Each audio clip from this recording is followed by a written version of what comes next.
So I was not planning on doing this video right now. I was actually planning on doing this tomorrow, but I have to wait for this mask to literally become one with me, and it's going to take a total of 4 hours, and I'm barely an hour and a half in.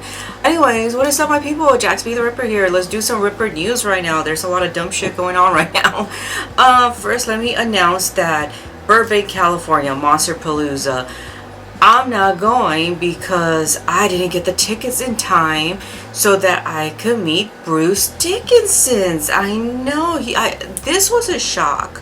This was a huge shock. I did not expect them to be at Burbank Monsterpalooza of all places. I mean, I get it, how popular it is and everything. I mean, I've been to Monsterpalooza because I've done special effects and stuff like that, but I was not expecting them. No, I just maybe Comic-Con, but not Monsterpalooza. Absolutely not. The tickets are sold out. I even put in the weekend. I believe it's the 12th and the 13th. I'll put it all right here because Nico's gonna be there too, but he's gonna be Saturday and Sunday.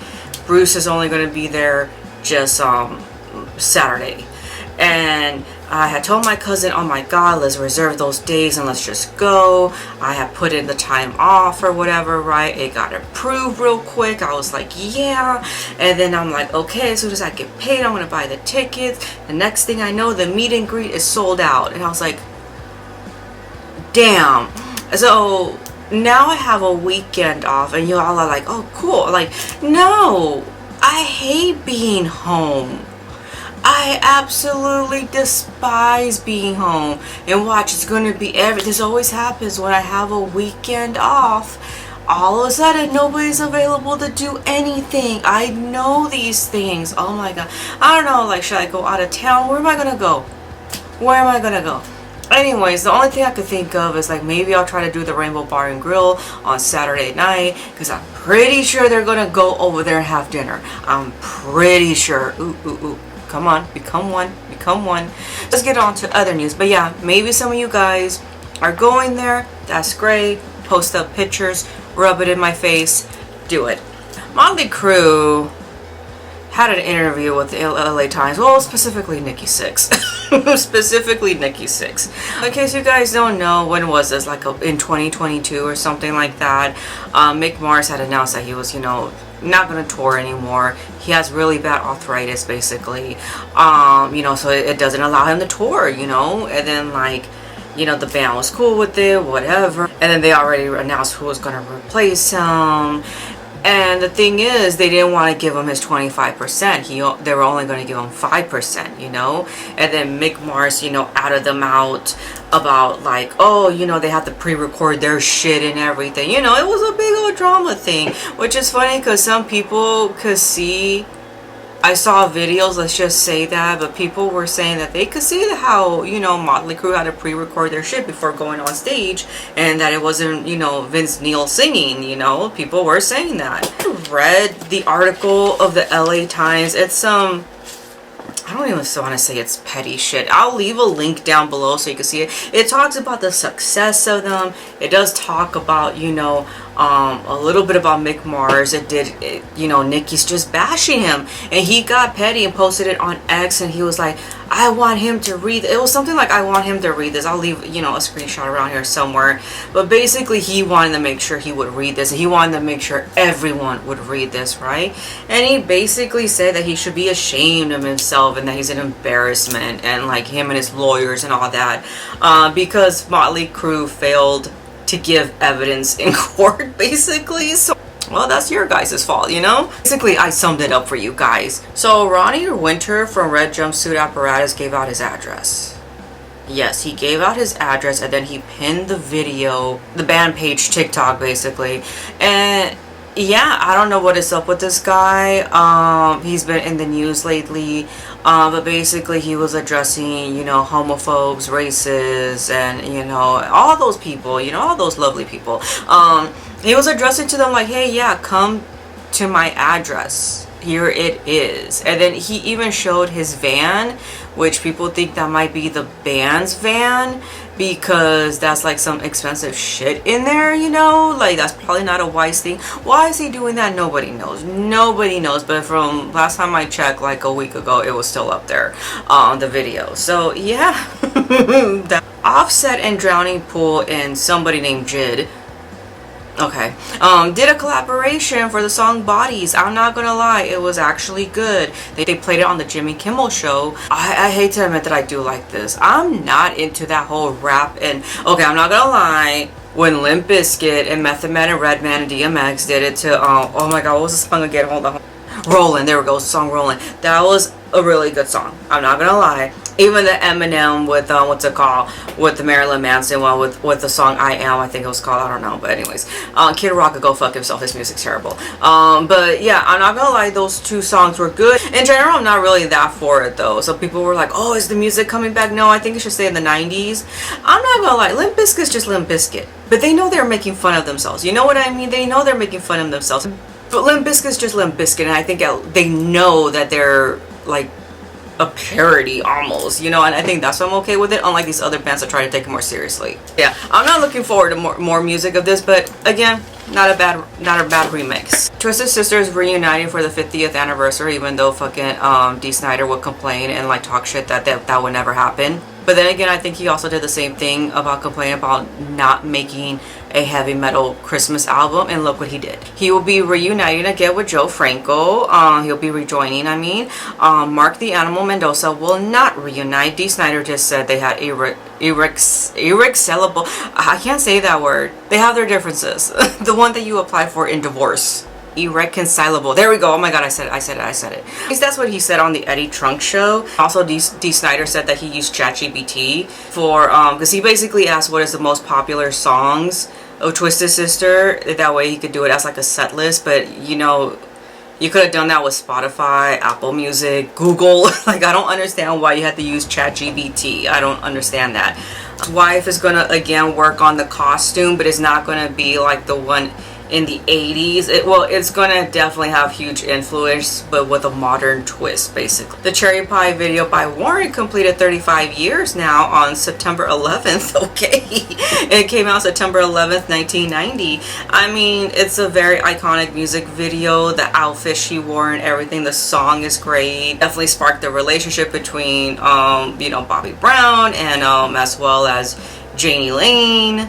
Yeah, I thought I would mention that. And then, of course, sadly, some news. Thomas Lindbergh passed away from At the Gates. He's been dealing with cancer for a while. Oh my god, let's see if I can pronounce what it was. Type of cancer that develops in the salivary glands, and he had to have surgery to basically remove the top, a chunk of the top part of his mouth, I believe. But a lot of people said that what basically brought on the death was just the battle with the medication they basically had him on for this treatment, because they did say this is like a rare cancer to get. So yeah, and then as somebody, you know, like, and I could believe it just because, like, you know, I don't really talk about this much, but like when my mom had cancer, when she had breast cancer, she rang the cancer bell and everything, but literally a month after that, when she rang the bell, got dementia. And don't get me wrong, her mother had dementia, but none of her other siblings did. But sometimes we feel like, and even other people like asked, like, who knew what was going on, they were like, do you think it was the chemo? I was like, 100%. 100%. I felt like the chemo advanced it even more. So she got dementia fast. Like, it was overnight she went nuts. And I'm not saying that lightly, you guys. Like, she really did.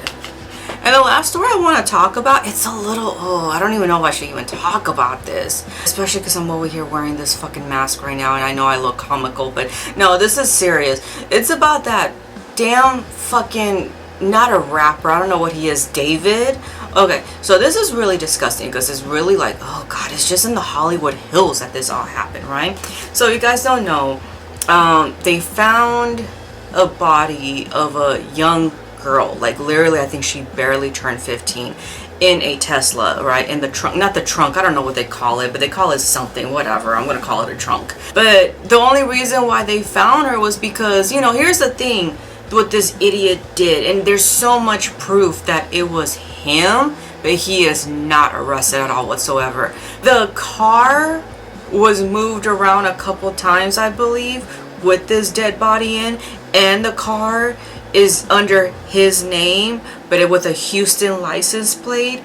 And you're gonna leave it abandoned with a dent in the car, old and everything, in a Hollywood Hills area. You don't think the fucking people around there who take their little fucking walks every day with their little fucking dogs and everything like that, or pushing their strollers, you don't think they're not gonna notice an ugly piece of crap car like that? Seriously. And don't get me wrong, it's a good thing they didn't touch the car, because I know some people were like, oh, if people were smelling a foul order, how come they didn't like open up the trunk? First of all, your fingerprints are going to be there and it's going to mess up the evidence, stupid, okay? So I remember one time, because I used to work in this ritzy area called Palos Verdes, and I remember one time we found an abandoned car like outside. Mind you, it's a ritzy area, so again, we were all looking at this dented car like, you know, why is it parked out of our at my place of employment, right?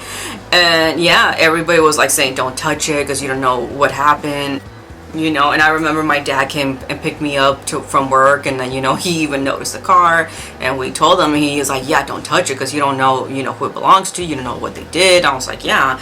So yeah, you don't touch an abandoned car. Like, that's what I'm like, people, even if there is something reeking in there, just call the cops and like have them handle it. Like, why would you touch it? Like, I don't understand. But anyways, the body they found was of a dead 15-year-old girl who he live streamed a lot with and he lived with. This guy is in his 20s.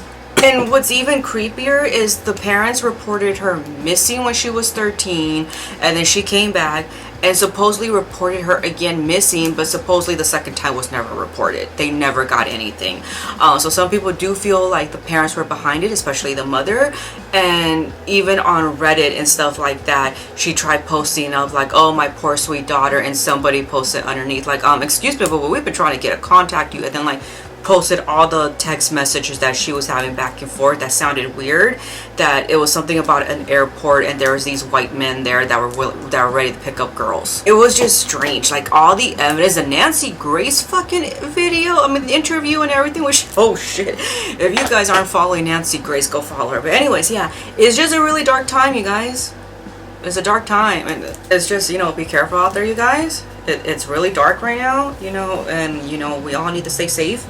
You know, if you're going to be under the influence, you know, be mindful and everything. As of right now, as you guys are watching this, there has been breaking news today on September 26th that David abandoned his house, his mansion that he has in the Hollywood Hills, basically. And this is a big deal because you can't just abandon a home that you're paying $20,000 a month. It's a huge deal, which really leads a lot of people to think that he did it, because I believe, if I'm correct, they wanted the check for blood in the house, if you see of any sort.